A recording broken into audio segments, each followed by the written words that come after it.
Hi, Misha here, and doing another Eaglemoss Star Trek model. This one just came out. This is the USS Melbourne. Also, we could call it the Prototype Nebula Class. And with that, I've thought, look at the other Nebula Class variants we've been given in this product line. We have the USS Prometheus and the USS Hanjun.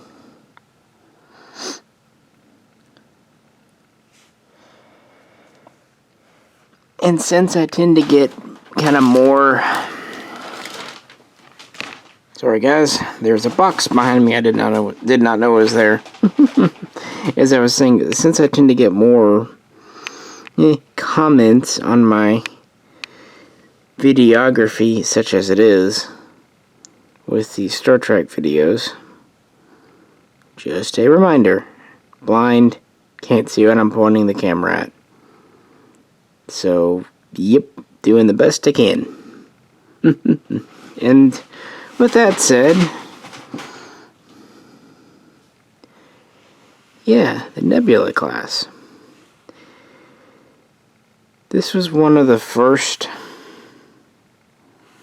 kind of new and common next generation era starships besides the Galaxy class. Before that, we had really only seen the older ships from like the movies, or we saw the Enterprise C, which was from the generation before. But the Nebula was very much a contemporary of the Galaxy class Enterprise D. It was in production before the Galaxy, although not by much, maybe a couple of years. Probably around 2360. Definitely by 2363, these were being produced. And they were produced through the 2360s at least, and served at least through the end of the 24th century. The last on-screen appearance we had was at the end of Voyager Endgame, which took place in 2378. The ship is about 440 to 443 meters long, has a crew of about 750, and has a max warp of between 9.3 and 9.6. It is heavily based on the Galaxy class, but is again like a kind of a Miranda style with the nacelles down tilted. Unlike the Miranda, it does have a deflector dish, but it doesn't have much of any way of a gooseneck or anything. And the big feature, as it were, is the rear pod section. And actually, our Melbourne here was originally created for the battle scene at Wolf 359, where we're seen as one of the destroyed ships. And essentially they took parts from two different Galaxy class models, Galaxy class saucer and nacelles and a modified star drive, and they put two smaller nacelles at the top of the rear here. Notice, if I'm getting it on camera, how pointy the star drive section is. This did appear on the screen undestroyed in the episode Future Imperfect, where it was a desktop model. And again in a destroyed state or on fire state in the episode Emissary. Now there is controversy about the USS Melbourne actually being an Excelsior class, and this just being an unnamed prototype. Be that as it may, this was the first version. After that, we see the Phoenix in Season 4 of Next Generation, The Wounded. It was O'Brien's former captain's ship, and really the first time we get an introduction to the Cardassians as well. Its big thing, instead of the two little baby nacelles, it has a AWACS pod, a sensor pod on top. It also has a new star drive that is similar to, but a separate new piece from the Galaxy class. It's worth pointing out that the AWACS pod is held on with two pylons. And this seems to be reconnaissance and or scientific version or variant, although it is considered to be heavily armed by the Cardassians. And we see it quite a bit in that episode. This is kind of classified as both a medium cruiser and medium to deep space explorer, by the way.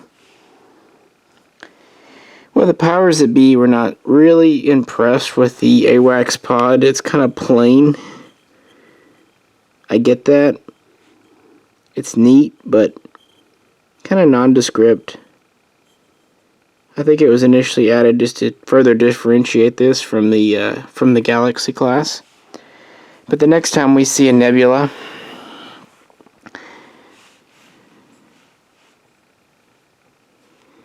we have the USS Sutherland, which was allegedly damaged, although not completely destroyed, at the Battle of Wolf 359. This was the ship captained by Data. And it has a new kind of triangular so-called weapons pod in the back, which it adds at least one more additional photon launcher and at least one more additional phaser array, although probably more because of how large it is.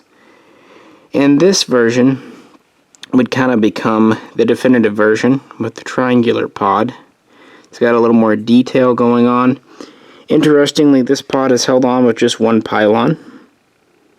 Also interestingly, these two versions, the triangular pod and the AWACS pod versions, do not have impulse engines visible at the rear of the saucer. But the Melbourne, because it has more of a Galaxy class kit bash, actually does have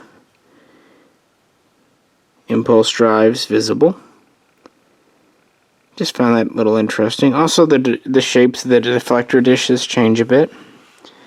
Well, after being the Sutherland, this would appear several times, notably as the Farragut in the movie Generations. Then it would appear in Deep Space Nine multiple times, including as this ship here, the USS Honshu, which was the ship that was carrying the imprisoned and crazy Gul Dukat.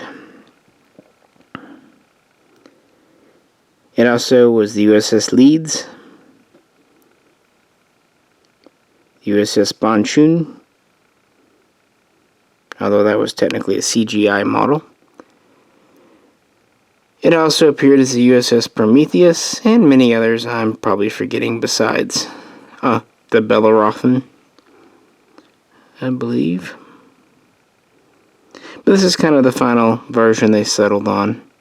So it's kind of interesting to see where they started with this design and where it kind of ended up, how it went from being basically a pretty simple kit bash to one of the most common Starfleet designs It was also featured in the movie First Contact.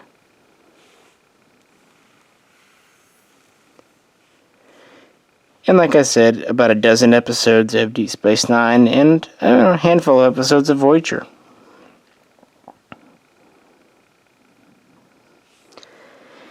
As far as the Eaglemoss model, we're getting kind of towards the end of the collection, but I like it when they do little variations like this, because it's the weird ships like this that no one else has ever done that makes this a neat little collection to me personally. Just kind of gives it more character, you know what I mean? And you don't have to buy. But I like picking up all the Starfleet ships for sure. I gotta admit, even though I found the little tiny nacelles a little on the derpy side, the construction of this model seems to be the best. It has a little more felt weight to it. The details seem a little more pronounced. The seam lines are a little less apparent, and like I said, it has impulse engines. And I do kind of like the Galaxy style star drive. So yeah, I'd have to say out of my 3 here, I do think the Melbourne from the Best of Both Worlds is probably my favorite.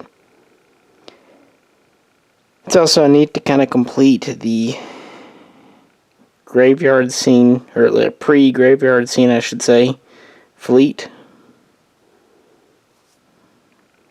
Then again, I just like completing sets and fleets and stuff. But yeah, neat little model. I'm always happy when they do a new Federation ship.